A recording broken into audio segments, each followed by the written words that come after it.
Welcome back to my 12 Days of FabFitFun series. Today is day number 8, so let's get right into it.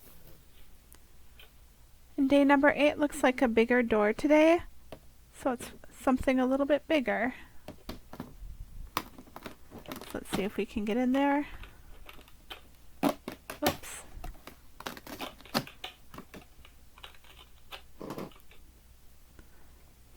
Okay, so let's get this out of there. And what we have today is a jewelry organizer case. This has lots of small compartments with a mirror on top. And I'll see if I can get that open so we can check it out a little closer. According to the info sheet, this does have a retail value of $29.99.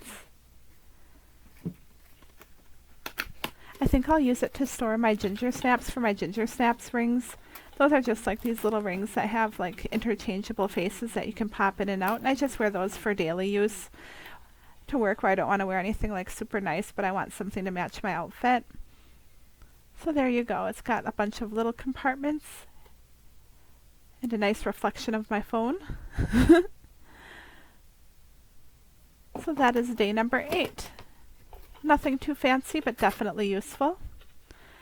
Thank you so much for watching. I'll see you back tomorrow for day 9. Have a great night. Take care.